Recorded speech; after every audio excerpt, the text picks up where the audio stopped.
was a love Buffy thought was true. Now, the man she learned to trust I want you to tell me, who are you? is not who he appears to be. This all started because of you. Riley, stop! An all-new Buffy.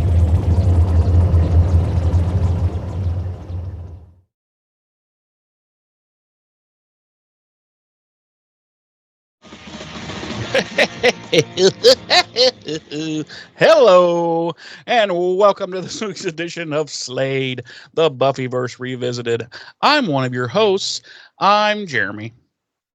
I am your other host, world-renowned author, Stephen King. Oh, okay. Hey, Stephen, can I borrow some money? No. Oh, okay. All right.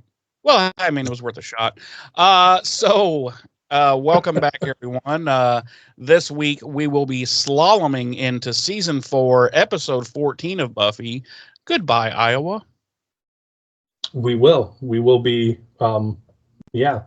I don't know about slaloming it, but I like to slalom. It's enjoyable. I mean, okay. If whatever blows wind up your skirt. Whatever tickles my plums. Whatever tickles your plums. All that good stuff. All right. Well, James, we missed last week. Threw up a recent Comic-Con panel in place of our normal episodes. So, how are you? What's up? What's new? And by the way, can I borrow some money? No, same old, nothing too terribly new, and no, you can't borrow any money. Damn. All right. Well, that sucks. Yeah. Full disclosure. So I messaged Jeremy. It was like early afternoon last Sunday when we were supposed to record, and I was like, dude, do you have anything to throw up for tomorrow? Because I am fucking hungover as fuck. Yeah, I've always got something. I've always got a couple of things that I can go to throw up. Sometimes it's DVD stuff. I've always got something that I can throw up in an emergency because I don't like to just have nothing unless we're on our hiatus. Right. Or, like has happened before, extreme cases where it's like we're completely unprepared for not being able to record. Yeah. Because I've got podcasts that I listen to, and man, I hate when it's like there's just like nothing for like a month, and you're like, "Fuck, did these motherfuckers die?" Right. They just come back and they don't even address it, and I'm like, okay. Right. But yeah, I went to a St. Patty's party Saturday night, and I overindulged and paid the price for it on Sunday, as does happen. That's what you get for not living in Jesus's name. Okay. Yeah. I didn't do anything for St. Patty's Day. Masturbation. That's about all. Yeah. Just like, did you dress your hand and or penis up as a leprechaun? No, but I painted them both green. You painted them both green. Okay. Yes. So it was kind of like you were having sex with an Orion slave girl. Yeah. Wait, I thought they were. Oh, okay, I guess they are green. For some reason, I thought they were blue. No, that's Andorrans. They're blue. Yeah. Okay. My nerddom was slipping there, buddy. It was. Well, you're more of a Star Wars guy than a Star Trek guy, anyway. So. Well, no, I'm quite the Trekkie. It's just I don't know. That's right. I always forget that you're kind of equal footing with both of them.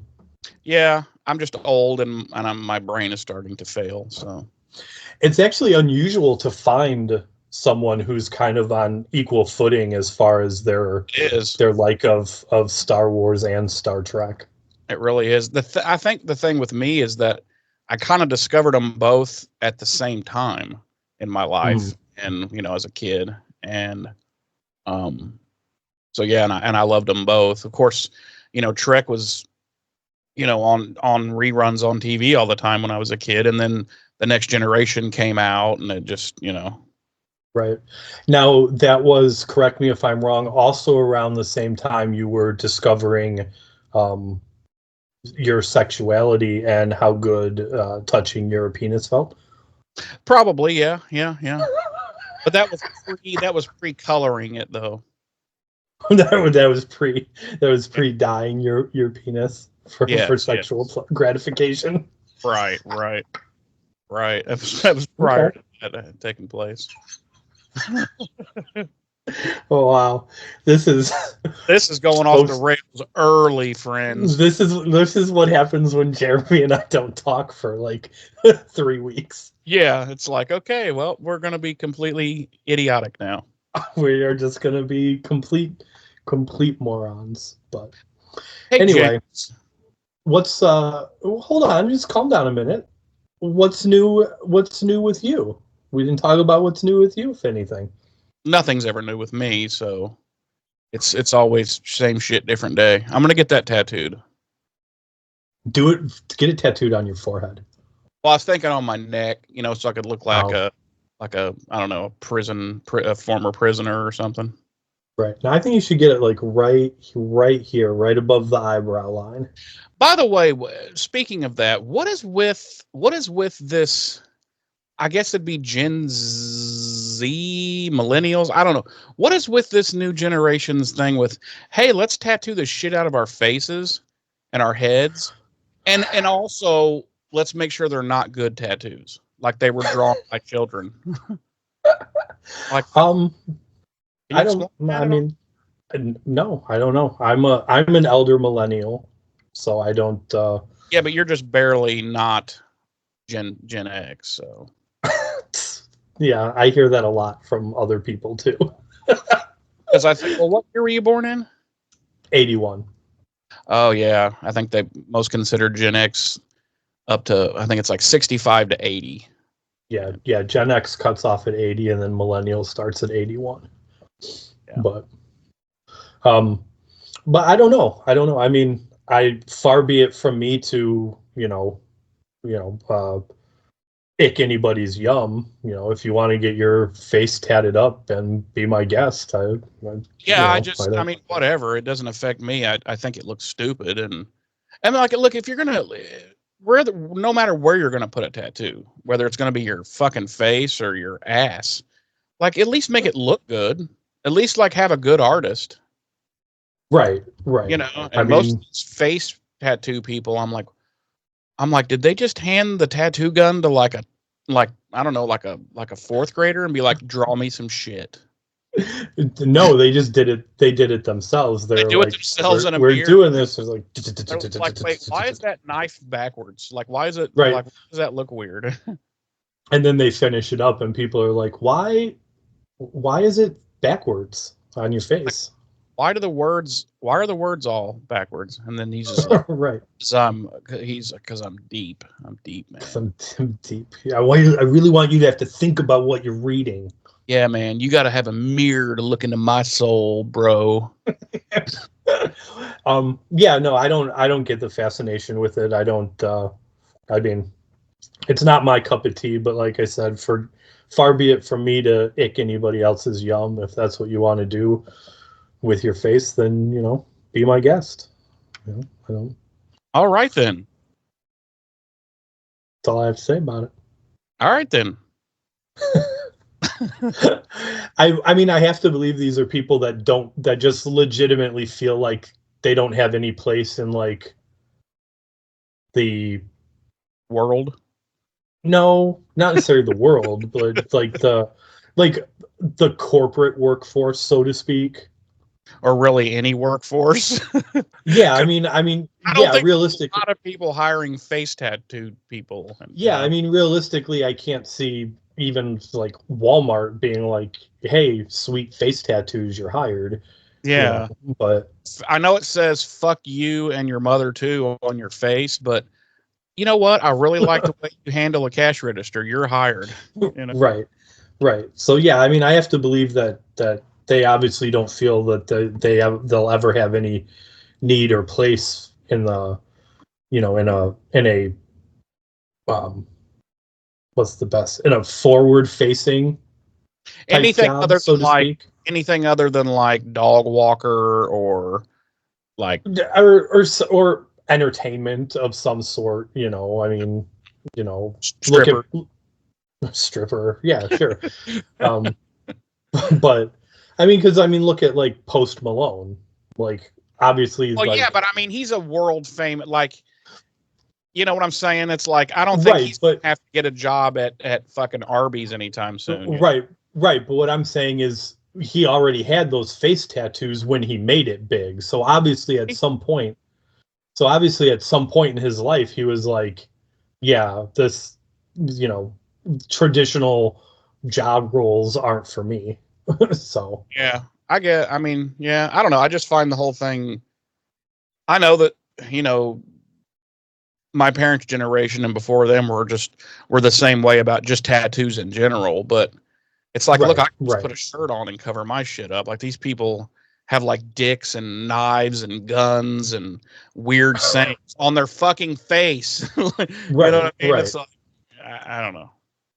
Yeah, like I've got the one, I've got the semicolon tattoo, but it's on my wrist. It's not like, See, visible or I anything just like thought that that. was I've always thought that was just a jizz stain.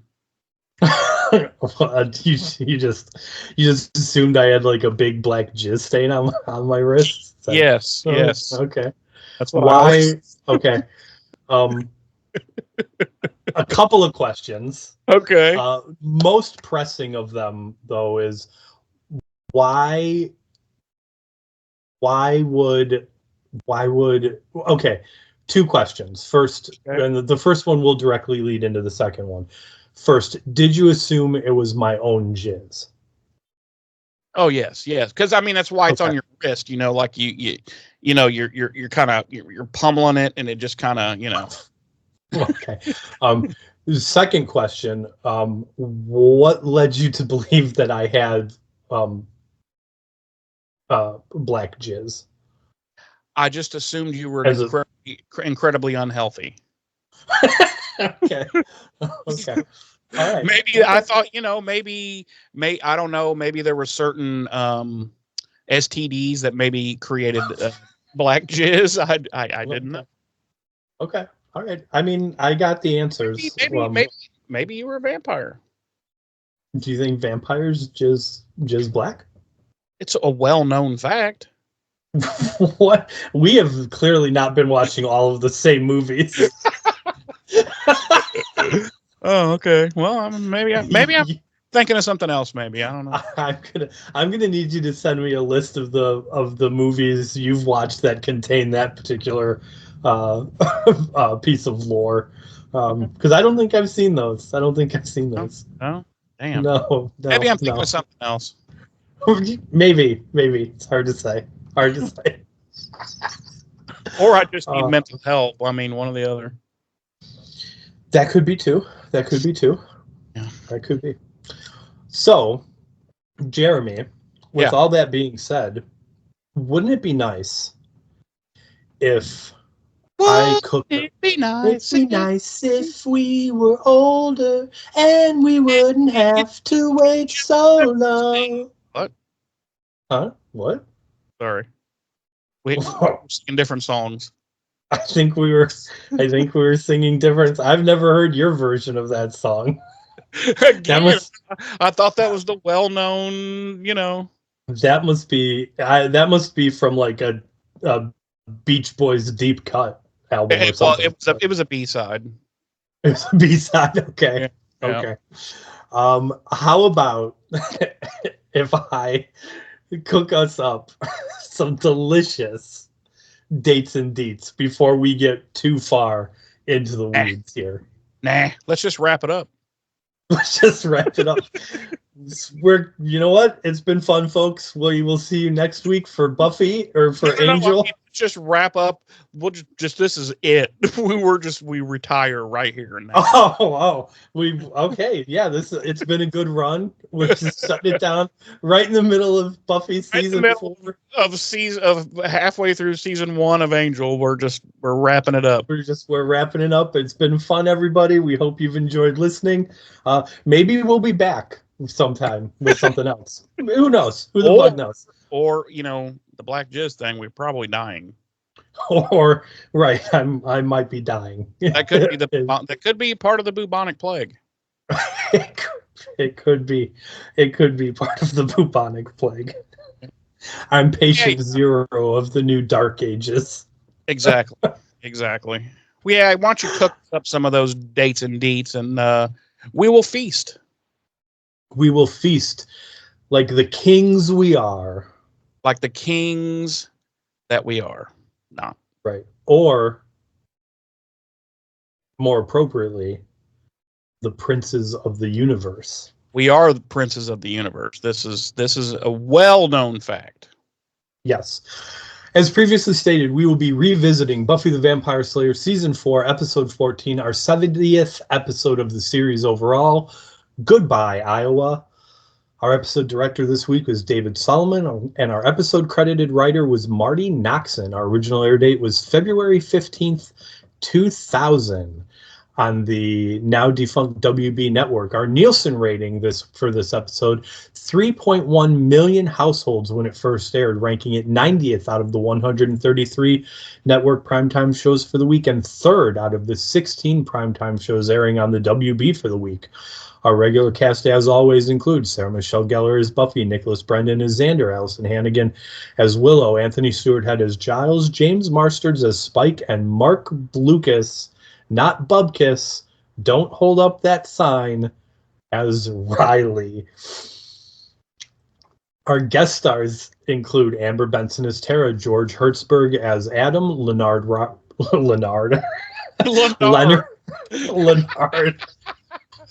Oh, I wish I knew a Leonard in real life, because from now on he would be Leonard. That's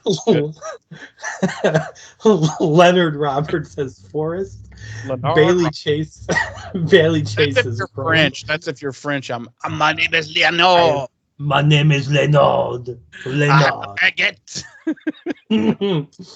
We're all from everywhere that's in France. Jack Stellan as Dr. Engelman, J.B. Gaynor as the little boy, Severio Guerra as Willie, and Emma Caulfield as Anya. Our episode synopsis this week reads, Buffy and Riley's relationship is put to the test when she investigates Professor Walsh's death and comes up against the Initiative's secret weapon. Elsewhere in town, Spike has become outcast among demons since he has taken up with the Scooby Gang. Jeez, that was one of your more lengthy ones. It was. Mine reads, tension erupts between Buffy and an ailing Riley as they pursue Professor Maggie Walsh's killer. Okay. It's good. I like it. I like yours better than I like mine. Mine wins this week. Yeah, I like yours better than I like mine.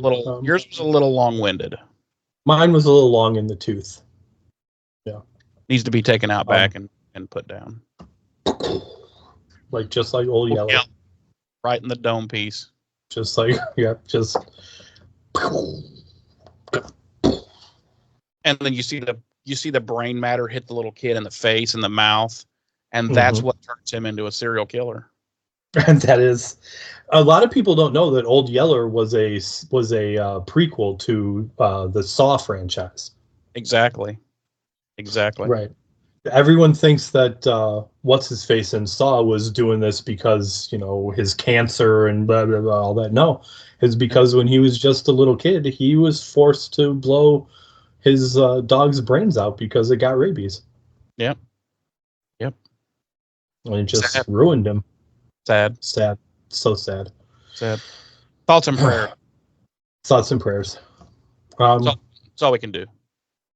Right. So we open up, and Buffy is basically recapping like the last 15 minutes of our prior episode. Yeah, we pick up And like, right where the last one ended, yeah, which they and do that quite a bit. yeah, and like I said, she basically gives us a recap of the end, the events of at the end of the previous episode when Maggie tried to have her killed. And we cut to a exit somewhere in the woods, and the door opens, and it is the stitched together demon beast that killed Maggie Walsh at the end of the last episode. And that's our cold open, really.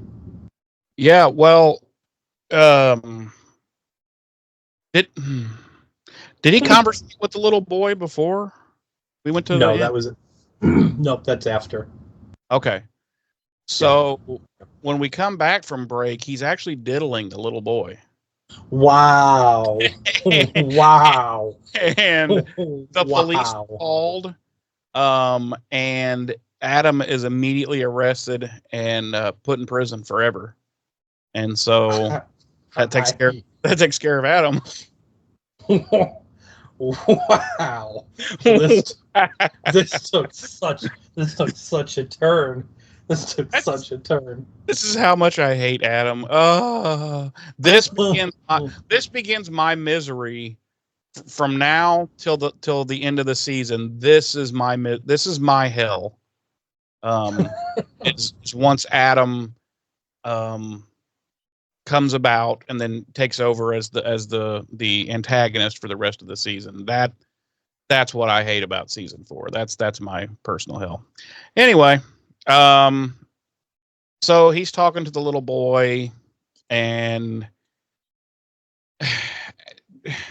it's really stupid. It's really just weird and just like, if he's got all this knowledge, because he's part cybernetic, he's part man, and he's part demon, but he's also part stupid as fuck, which I don't understand. So he's asking this kid, what are you and what am I? And then the little boy at one point says, what's that on your arm? It's the little stabby thing that he killed Walsh with. And he looks at it and he gets this wicked grin, and he's like, I put this in people's butts.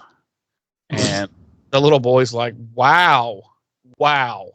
And he just gets on his bike and rides away like, what a fucking creep. And Adam's like, no, come back. No, anyway. So he gets this evil ass look on his face, and we cut away from that. And so it's pretty clear that he's going to massacre this child. And I'm like, this is how we're going to start with this. Oh, Christ. Then we cut to back to the initiative. Dr. Engelman, who was Maggie's like little sidekick doctor guy there, he's looking for her, and he's like, Maggie, oh Magalewski, and he's comes into the what was it, the 314 room, and the lights are off, and he's like, the lights are off, they're not working. I should go on inside and close the door behind me. Surely nothing can happen to me in here, where this monster was that we were creating. So he does so, and slips and falls in a pool of blood, and looks up and sees Maggie Walsh, who's been impaled, basically. And he's like, sweet, I didn't like that bitch anyway. And everybody's like, yeah, we didn't either.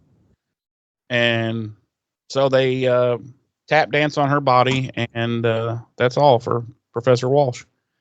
Then Riley and Forrest, well, like everybody kind of shows up, and it's a big thing, and they see the body, and then Forrest. You skipped a whole bunch. You skipped like Riley showing up at Giles's place.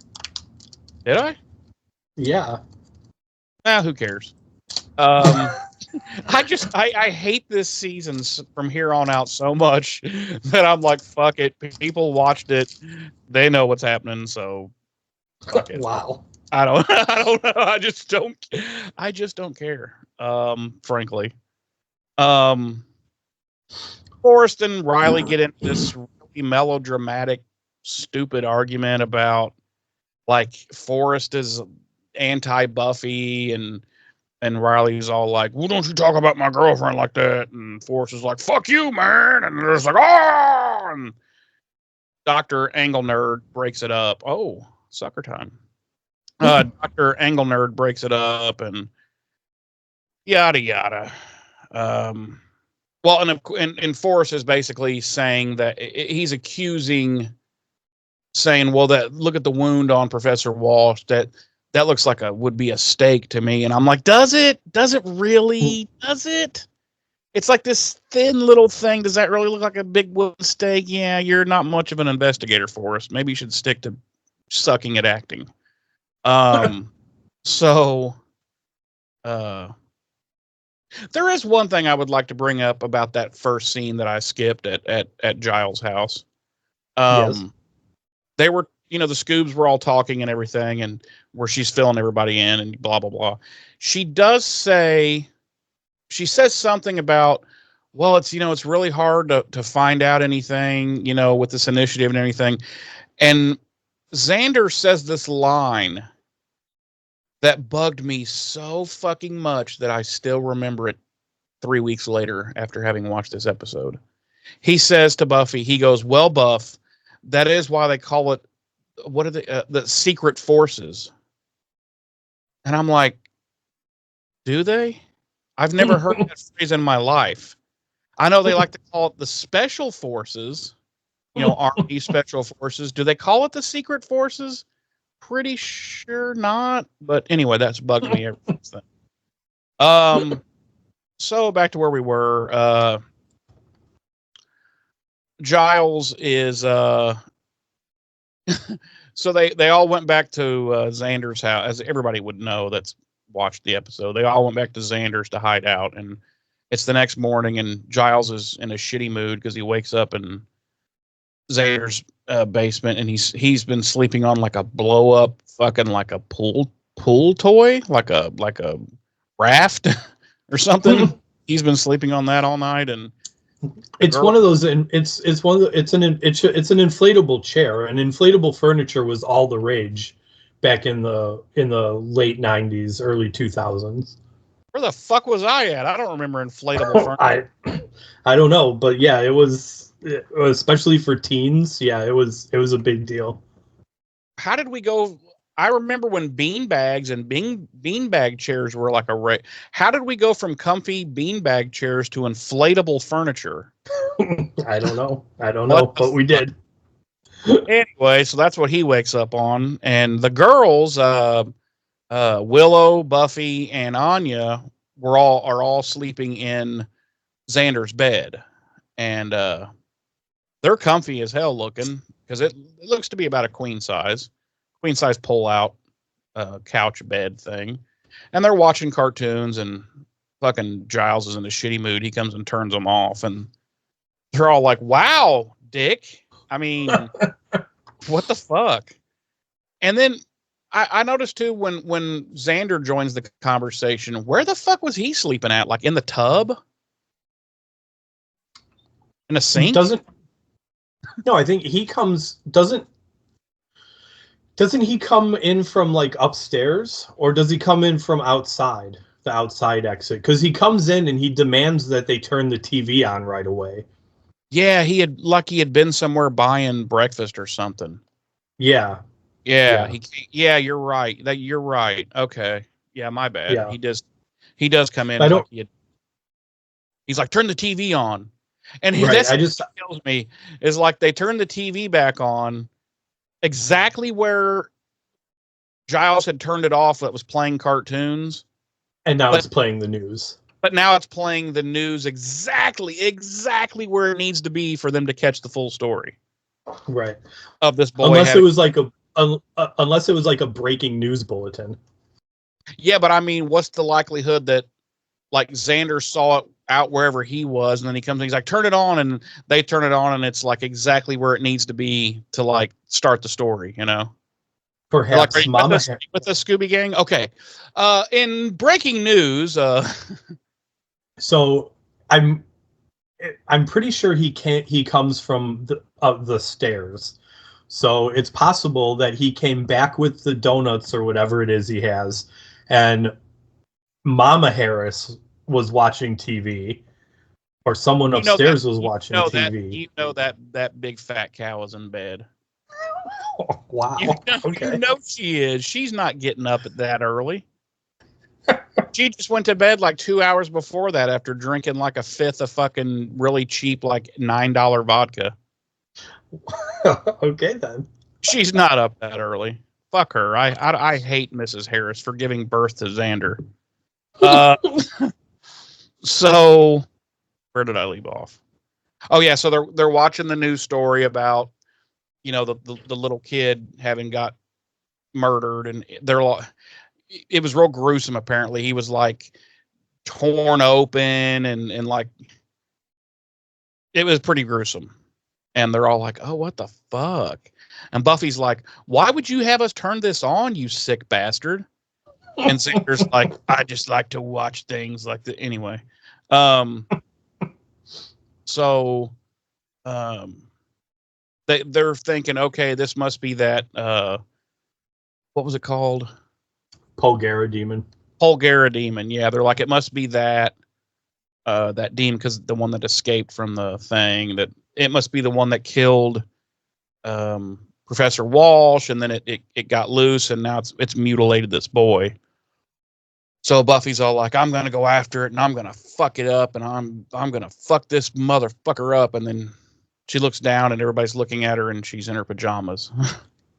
And they're like, that's not very scary. Meanwhile, Dr. Engelman has told Riley that the initiative is not going to be doing anything because the brass are on their way from Washington. And in the meantime, they've been told to do nothing and to lock down and yada yada. So when Engelman leaves, which in what world does a civilian give orders to an army guy? This is the thing. We talked about this, I think maybe it was last episode. Like what is, because if you remember, we talked about like what is Maggie Walsh's like rank in here? And what is Engelman's rank? If you remember, we talked about this because we don't ever get any answers to these things. But see, now I'm at the point where I don't believe Engelman or Walsh, either one, have ranks. I don't believe that they're military. They're like, what do you call it, adjuncts or whatever. Like they're attached to this project, but I think they're just civilians brought in from the outside. Like, well, that doesn't see. Like, I can get where you're coming from with that line of thinking, but and granted, like, it's a TV show, so at the end of the day, who the fuck cares? But then why is Maggie handing out directives and shit to Riley? And like she, you know, like it definitely feels like she's like the head of whatever this unit is. Okay, so so if they're military, like I can buy then that Maggie is outranks them. I don't, this Engelman, I don't buy that he outranks Riley. I just don't buy that, because you would think Riley is probably at least a corporal or something like this Engelman. I don't know. I guess it's all pointless and who cares, but because as soon as he leaves, Riley says basically to the point, he's like, because he says, until the brass get here, I'm in charge. So fuck Engelman. So that would say to me that if Engelman is in the military, Riley outranks him. Right. So I'd be like, fuck Engelman. I'd be like, don't tell me what to do, bitch. I'm your superior. So anyway, he instructs his goons or whatever, squadron people, that they are gonna suit up and they're gonna go out and look for this Polgarademon. And then later on, he and Buffy both show up to the place where this kid was killed at the same time. And of course, all the police and everything are still there, and they just get to just hang out there and just watch the police clean up, like scoop up this mess of innards from this kid. And I'm like, in what world does that happen? Do the cops not come up? Yo, fuck off. This is a fucking crime scene, you know, but they just get to chill there and watch. And, that's where Riley informs her that Walsh is dead. And he's all like, are you happy about it? And she's like, yeah, fuck that bitch. She tried to have me killed. And he's like, fair enough. That's fair. Touche. I can't really, doubt you for that. No, she's like, no, I'm not happy. Why would you ask me that, you dickhead? And they have a little spat and go their separate ways. And when we come back, Willow's heading to Tara's dorm room. And what takes place there, other than lesbian sex, James? Hold on, let me. Oh, for fuck's sake! I thought you were following along, you dickhead. No, you were like out of order, so now I'm like I'm like out of order. You're out of order. You're out of order. But it's, okay, so Willow shows up at Tara's dorm room, and she wants to do a spell to try and track the Polgara demon. Which, by the way, was this ever discussed? Did I miss that part? Like, what I mean is, I didn't go. No, I think Willow just did it on her own. It was she was never like, I'm gonna go hook up with Tara and we'll try and track the Polgara with a spell. So, do you think she really wanted to do a spell, or do you think she just wanted to be with Tara? No, I think she wanted to do the spell to try and help. And okay. Tara's the only other witch she knows. Okay. All right. So, so yeah, they try to do the spell, but Tara sabotages it, and it doesn't work. Yeah, which I was like, whoa. I know it's been years since I've done the like, why did she? Do we find out why she did that? At some point, I don't think we find out this season, but we do find out next season. Okay. Or we get more of an explanation as to why she possibly did it. But it's not like,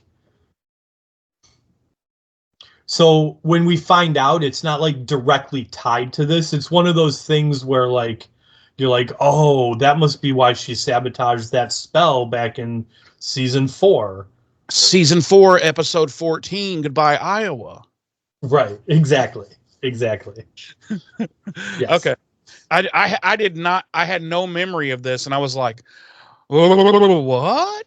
Like, she sabotaged it. I was like, whoa, this must gonna tie into something later, and it didn't, so I didn't know. Yeah, at least not till, I think, next season. It, like, there's something that comes up that makes this make sense, unless there's something else that happens in the rest of this season that makes it make sense as to why she does it. Yeah, it could, dude, because the way my brain works, like I've made myself forget like season 4. This is like, to me, this is like the first time I've ever watched season 4, even though it's not. And but yeah, to the best of my knowledge, we don't ever get like a clear answer as to why she did it until, like I said, there's something that comes up in, I believe it's season 5, and then you're kind of like, oh, I bet that's why she sabotaged that one spell that one time. Because she's actually the goddess Thespia. Yes, she's actually the goddess Thespia. Okay. Yep, you remembered. Good job.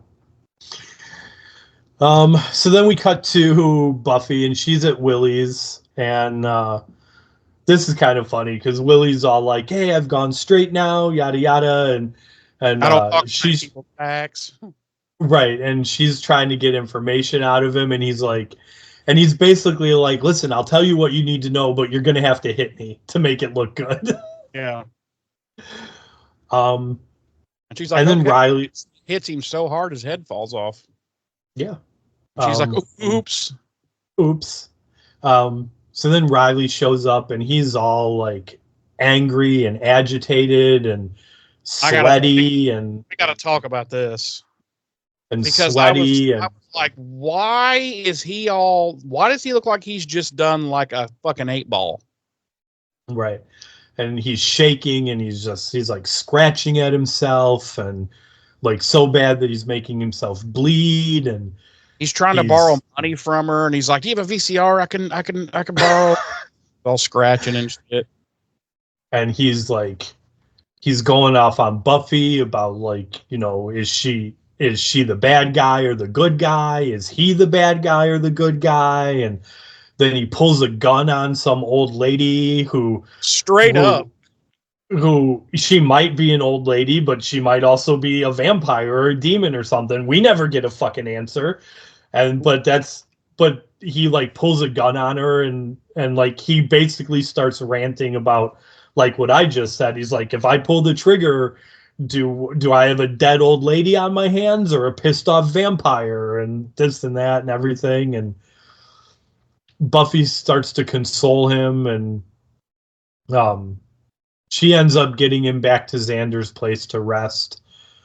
And a little while later, he wakes up and Willows tries to stop him from going after Buffy, and he like fucking shoves her to the ground and takes off.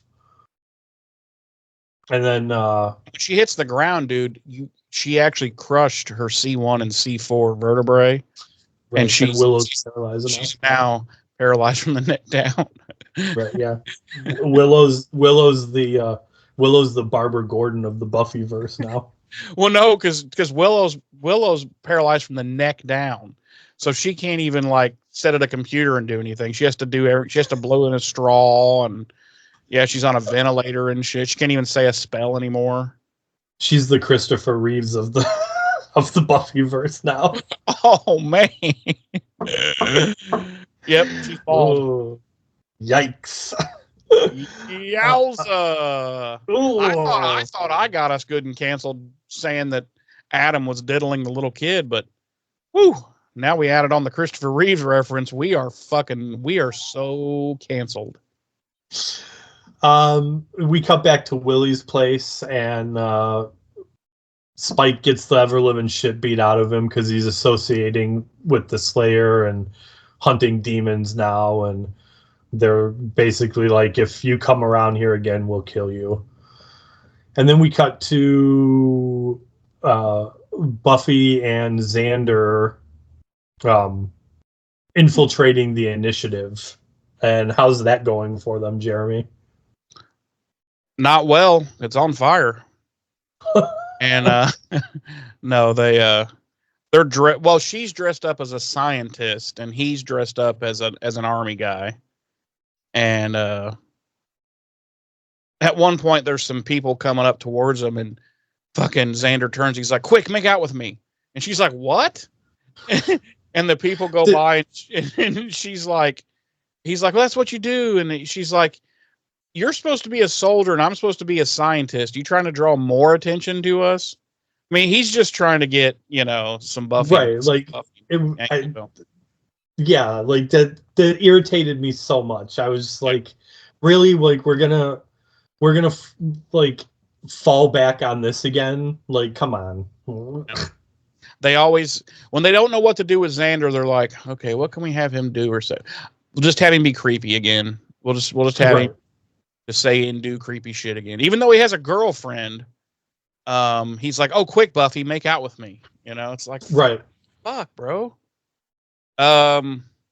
So yeah, then they get to a place and they overhear Engelman talking to another scientist dude, and that they've been tracking down all the commandos and getting them back because they're having withdrawals. Apparently they've been putting drugs in their meals secretly all this time. So all these commando dudes are apparently being drugged and have been for quite some time. And Buffy's like, "That's it. That explains nothing other than Riley looking like a crackhead because he's having withdrawals." And again, like, this kind of falls in with everything else that's just like suddenly sprung on us in through this entire like we only got it was last episode we got a brief mention what Riley's like was I think it was last episode, yeah, because it was right after Maggie watched them have coitus on her hidden security camera. And his alarm goes off and he tells Buffy like, "Oh, it's just a reminder to take my vitamins." Like that's the only indication we've had at all so far that these dudes are being drugged with something. And like again, I could be mistaken, my memory could be failing me. I don't think we ever get like a full explanation. Like I think it's just us to assume that these drugs were like steroids.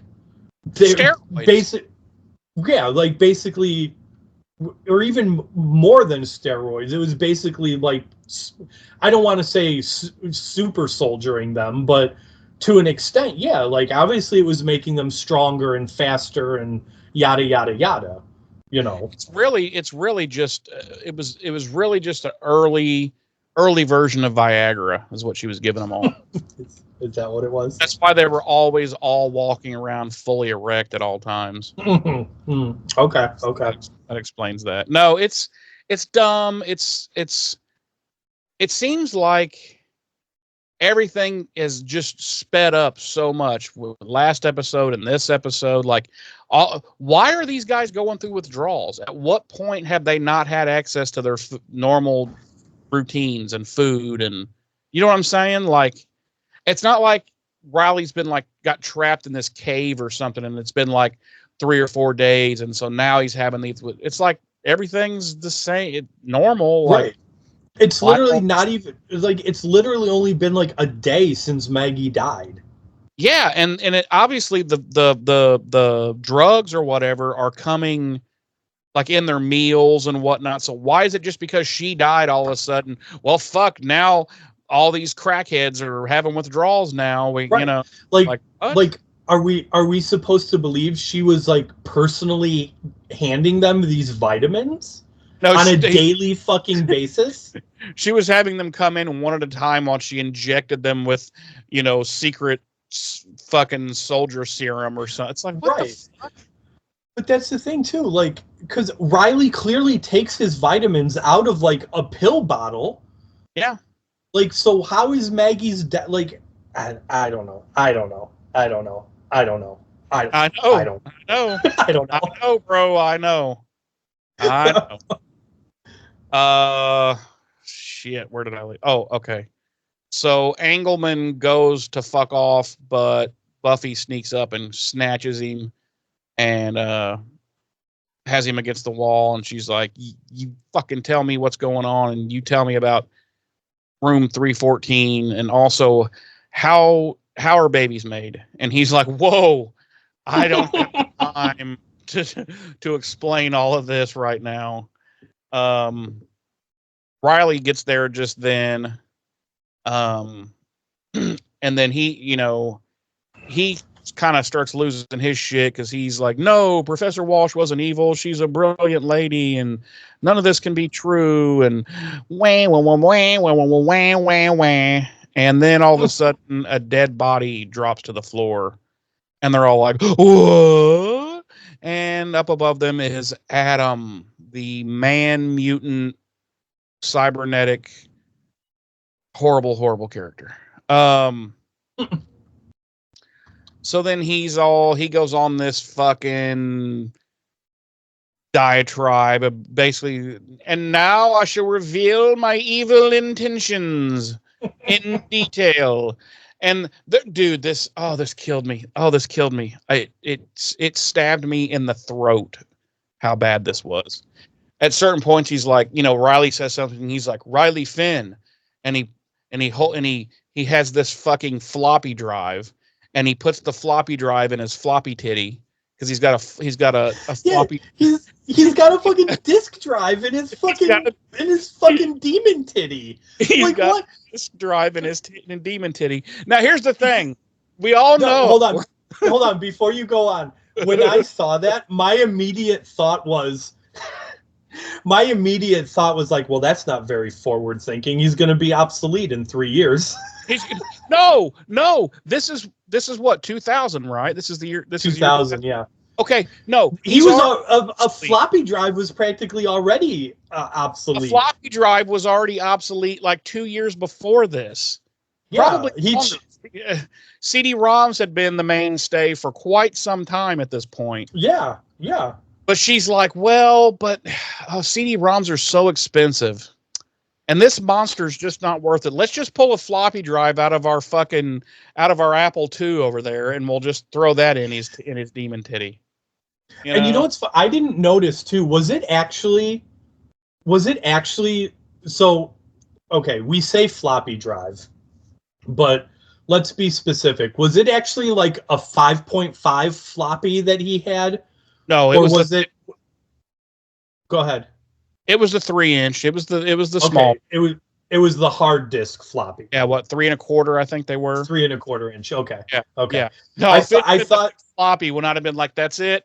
I'd have turned the episode off and quit the show. Nope, I'm done. I'm done. Nope, I'm fucking done. I'm done. No. So he's like Riley Finn, and he puts the floppy drive into his floppy disk drive titty. And now, first of all, we all know how slow it was to load something like a text file off a fucking floppy disk. So he like gets immediately this shit to him, but really he would have been standing there for about 10 minutes going, oh, wait, you know. But he puts this floppy drive in, and he gets Riley's whole goddamn life story. And he's like, oh, she was our mother, and she created you too. And he's like, what? No, she didn't. I have a mother. And he's like, do you? And he's like, I don't know. And then they start hugging and crying, and right. It's really kind of sad, but yeah, it's and then once again, Riley just shits all over the place. Yeah, he just starts shitting everywhere, like and just smearing it everywhere. He just like, he's like, Maggie's not my mommy. I have a mommy. Yeah, so is this over yet? Almost. Keep going, buddy. So, and there's something else. Some other converse with someone else. He puts another floppy disk in and accesses this other bullshit information. What did they hold? The old floppy drives held what, 3 megabytes? Something like that, yeah. Yeah, so I'm like, the text files that he's reading this information from ain't holding much fucking information. Like you would might. Well, that's why that's why he has to put in a different disc for every person. You have to put it. No, it's like disc 2 and 3 for Riley Finn, and it's like, hang on, and he pops it out and puts another one. He's like, hang on, pops it out, pops the next one in. Right. Hey, listen, hang on. You're only 12 so far. Hang on, I'm getting to your teenage years. It's just so dumb. Right, because even my Print Shop Deluxe program, I had to have like 3 discs. Right. Yeah, like I'm trying to think of what. Oh, I remember when we got our first dial-up connection account, whatever. Like the program came and it was like on 5 discs, and this isn't like AOL or anything. This was just a local deal, but in order to install it was like 5 floppy disks, dude, and it took like a fucking hour to do it all. Well, that's how, like, I don't even know if Print Shop still exists anymore, frankly. But I remember my dad buying Print Shop because he wanted to make like t-shirts and shit. And Print Shop was like 3 separate discs. The program itself was on 1 disc, and then you had 2 other discs to like load with preloaded images and shit. Stuff, yeah, yep, yeah. It was Encarta wasn't a viable program until CD-ROM came along. Exactly, because otherwise there were programs that would come with 10 to 20 fucking floppy disks. Right. You know? And then when CD-ROMs came along, it was like, oh my God, this is all on one disc. Right. Like, holy shit. It was a massive upgrade from floppy to CD-ROM, like big time. There's so many people out there right now who are like, what the fuck is Encarta? What the fuck is There's also a lot of fucking people out there right now who are like, what's a CD-ROM? Yeah, what is a CD-ROM? What? Does he mean like a CD player, like the thing my dad used to listen to? Anyway. What is a floppy disk? What? Floppy? It's God, I don't even. So yeah, he has this big spiel, and then big karate fight breaks out. He fucking houses everybody.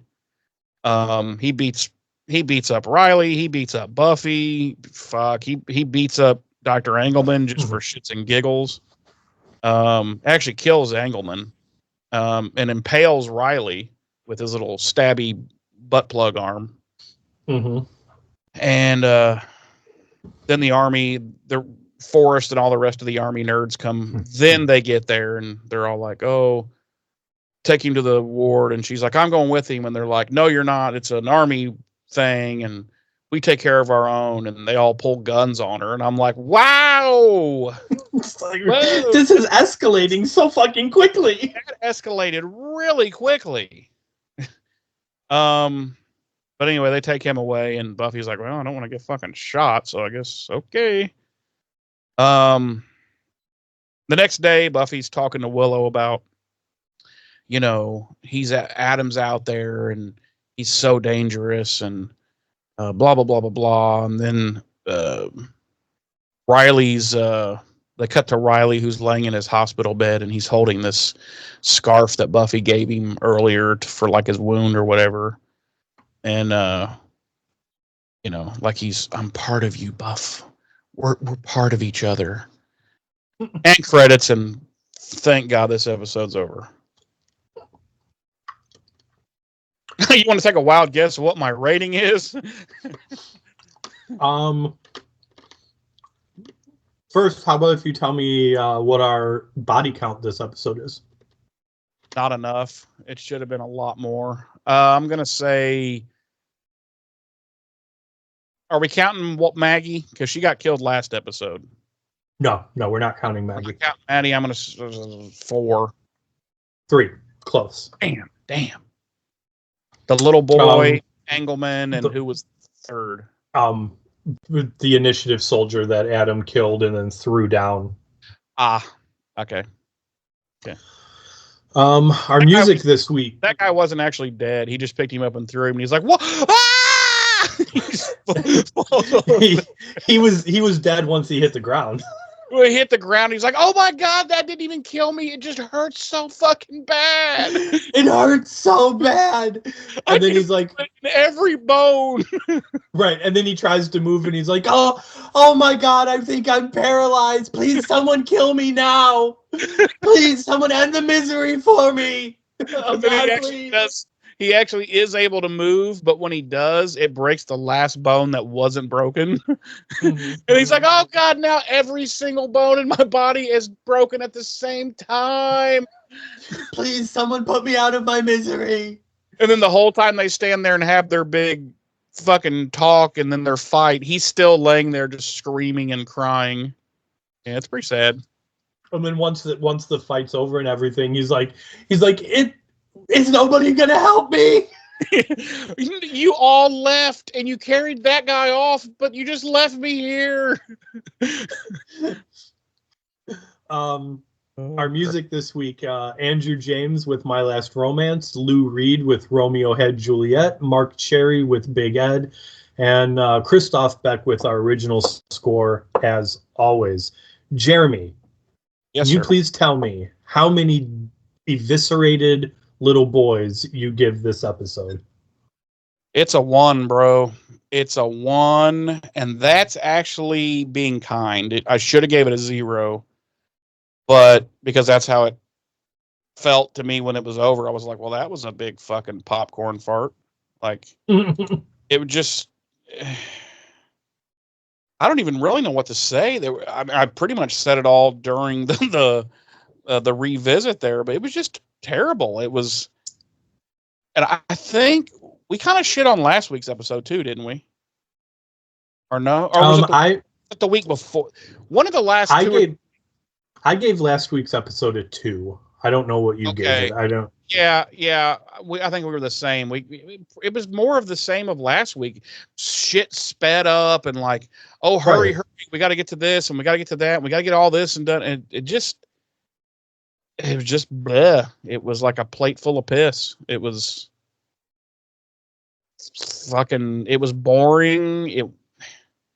It wasn't well written. It wasn't particularly well acted. A lot of the lines were stupid. Like when Xander said, "That's why they call it the secret forces." I'm like, do they? I don't think that's said by anyone. I'm pretty sure it's the special forces. Whatever. I don't know. It was just dumb. It was just dumb, dumb. And I feel like every episode from here on out with where it features Adam is pretty much the same. So yeah, it's a 1. It's a big fucking 1. James. Yes, sir. How many demon titty floppy drives do you give this episode? And tell us your final thoughts. I'm also giving this 1 demon titty floppy drives. It's and again, I'm kind of in the same boat as you. I feel like that's being a little bit generous. I just didn't. It's bad, but I don't feel like it's 0 bad. Like it's not quite there yet. Yeah, at least it's moving the overall plot forward, even though it's not doing it well. Right. I will say the biggest reason it got a 1 is because, like you kind of hinted at in your wrap up, it's just more of the same from last week. It's too much being thrown at us all of a sudden out of the blue, and none of it makes any fucking sense. Like, Riley is fiending because he hasn't had his vitamins in like 24 hours. In like 20 minutes. Like, so all of a sudden we find out that these initiative guys have been being fed this, for lack of a better term, super soldier serum to presumably make them stronger, faster, whatever, a Daft Punk song. And yet Buffy can still beat the shit out of like 5 of them at the same time. Right. And the whole detoxing thing from it doesn't make sense because Riley clearly pulled his vitamins out of like a thing with more vitamins in it. So it's all just, it's again, like we said last week, it's too much being shoved at us at once without any prep. And it's all none of it makes sense. Up, rushed, and nothing is given to us and allowed to marinate and percolate.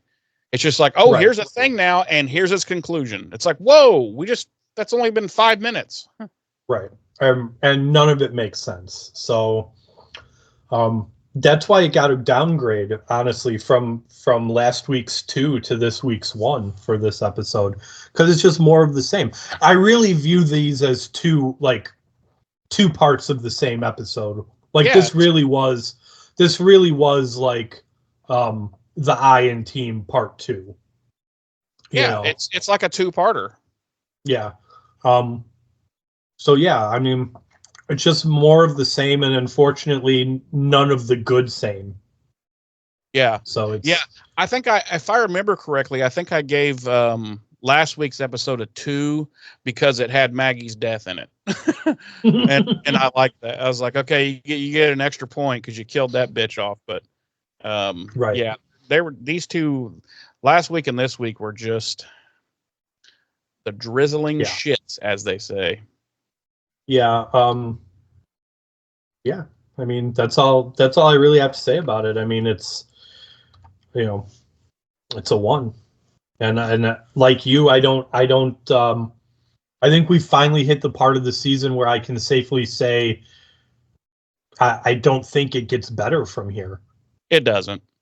Let's put it this way: the more they inject Adam, which obviously with him being the main antagonist now from here on out of this season, it's going to be more and more of him. It's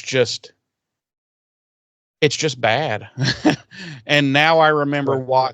Like in the future, I'm going to say, like I used to say, oh God, season 4 is horrible, horrible. It's really not. The first half of season 4 is actually pretty decent, pretty good. It's from now on, I'll have to say, oh yeah, that second half of season 4 is fucking horrible. Right. And that's, because I had forgotten that it took a little over halfway through the season before Adam took over. So, and that's what I was just gonna say. Like, I think all the ill will that I harbored towards season 4 was firmly placed in like these last 12 episodes or so. Yeah. You know, because like you said, like the first half of the season, and like we've said since we started doing season 4, it was way better than I remembered it being.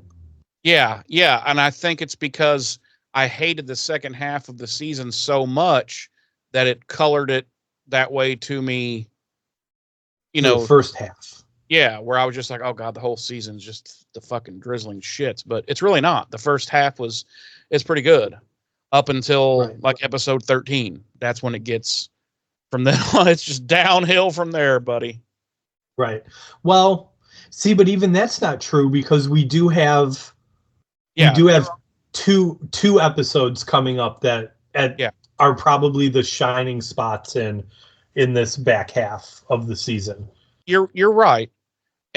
I guess it's just that Adam is so bad that it ends up ruining the whole season for you when you think back on it. You know, season 4.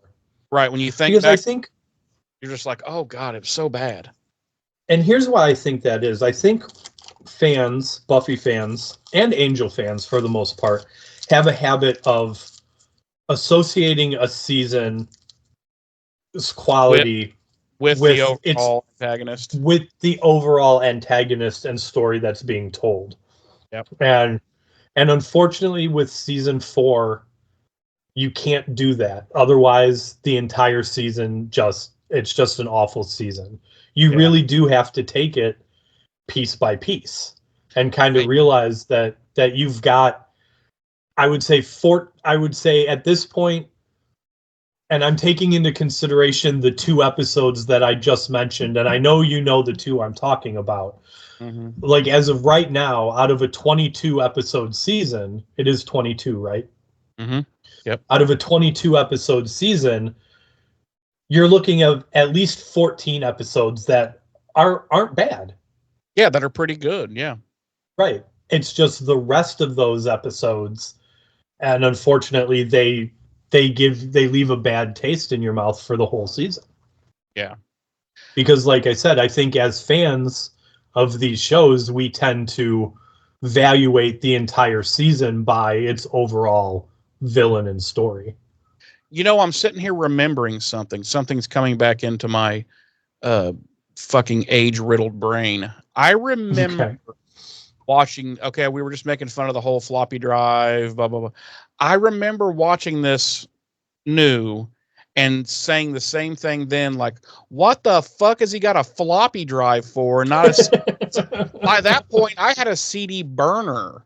You know, I was like, what the CD-ROM has been the thing since like the early 90s.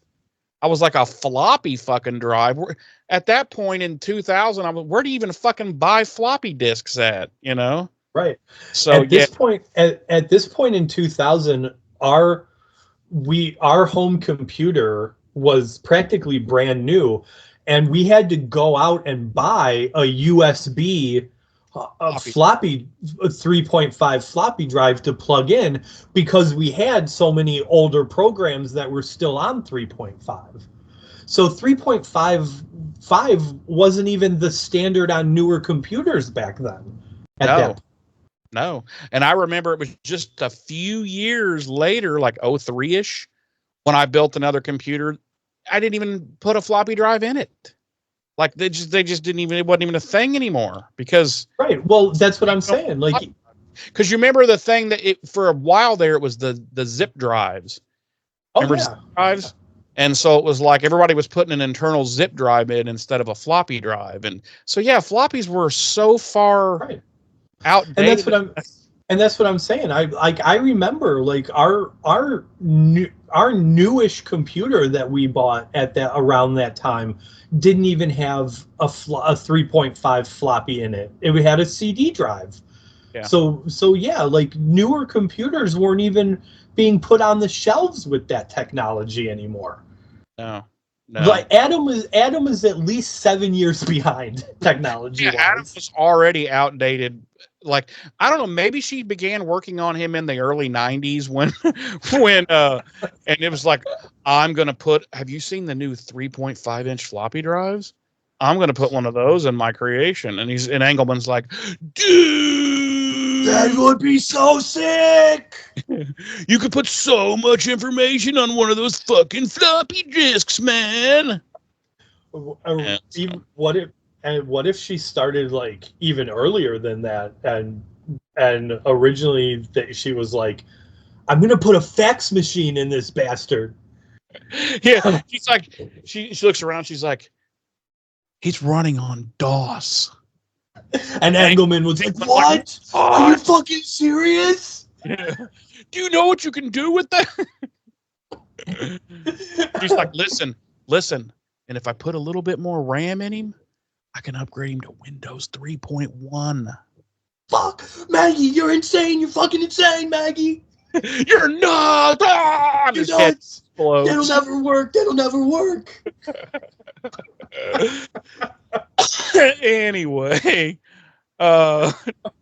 James, why don't you tell our lovely listening audience how they can reach us to either leave comments, questions, suggestions, or cuss us out? Go to BuffyRevisited.com. You're going to find a link to our Facebook, a link to our YouTube, a direct link to our email, which is BuffyRevisited@gmail.com. You'll find a link to the merch store. Hop over to the merch store, buy a mug, buy a blanket, buy a T-shirt, buy a magnet. I think that's all we have over there, right? A hoodie. A hoodie. A koozie, a metal. We do. Koozie, and I will say, I mean, not that, I mean, obviously, like a water bottle. A water bottle. Obviously, you know, we're still going to be Slade the Buffyverse Revisited for quite a while. We've got a while to go before we're done with this. But at some point down the line, there will be an official rebranding. Yes. We've discussed. So get your original, and I think some of you may have noticed we have updated our logo.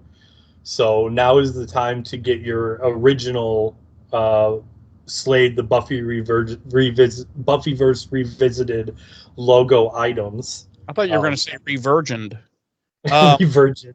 Just really quick. I gotta throw a shout out to my super talented nephew Nicholas. He is the one who did our new logo. He's super fucking talented. So thank you to Nicholas, and you may continue, James. Yes, and I believe we will be hitting Nicholas up at some point in the future to give us a second updated logo when we do our rebranding to what we will be after we're done covering Buffy. So that will allow us to continue going on covering multiple things without having to rebrand every time we want to do a new show. But anyway, we didn't consider that before beginning this. No, we did not. But yes, thank you to your nephew Nicholas. It is phenomenal. I'm a huge fan of the new logo. I love it. So yeah, hop over to our Facebook, leave us comments. We post twice a week at least about the episodes that we're covering that week. Leave your comments, thoughts, opinions in the comment sections there. Hopefully within the next couple of weeks there'll be some more articles going up. I've got a backlog of articles that I would like to post to get people's thoughts and opinions on. Maybe Jeremy and I will discuss it a little bit here on the instead of bullshitting so much before we get into an actual episode, maybe we can have an actual discussion about something related to what we're talking about. Why would we do that? That's crazy. Why would we do that? That's nuts. Same thing with the YouTube. Obviously, you get 2 shows a week. Or no, oh my God, I'm still back like at the beginning of season 4 here. Yeah, you're back last year, bro. Yeah, disregard that. Sorry. You get 1 episode a week. You get 1 episode and a you week. will like it. And you will like it. But yeah, hop over to the YouTube. You'll see the video version of pretty much all of our podcasts since the beginning. Hop on, leave your thoughts, comments, opinions. Hit us up at the email, which I already gave you. Again, thoughts, comments, opinions, favorite recipes, whatever. I got a chicken enchilada soup recipe earlier today that I stole from someone. We're going to give that a shot at some point because I love me some chicken enchilada soup. So we'll see. We'll see how that goes. If it's good, I'll shout it out here on the podcast. I'll be like, hey, that chicken enchilada soup recipe I stole from you was delicious. And if it's not good, he'll also shout that out. I will shout that out too. But yeah, those are all the places you can find us. What? No, I was just going to say, you'll be like, yo, that chicken enchilada soup was ass. So yeah, that's all the places you can find us. And, like Jeremy said, leave us whatever you want. Thoughts, comments, opinions. Cuss us out, praise us. Leave us your favorite recipes. I like to try new recipes. I'm always looking for something new to try. Why not? Why not? Why not? Why not? God, this episode really sucked the life out of me. Even revisiting it, man. Yeah, it did. It was not good. Thank you all for joining us, though, and suffering through this. We tried to make it short and sweet. Next week, we will be jumping into Angel, Season 1, Episode 14. I've Got You Under My Skin. Yes. So that should be interesting. Anyway, any final thoughts? Anything left to say, James? No, I'm looking forward to diving into the Angel episode because it was considerably better than the Buffy episode this week. Oh yes. So until then, I have been one of your hosts. I'm Jeremy. I'm your other host, James. Ta-ta.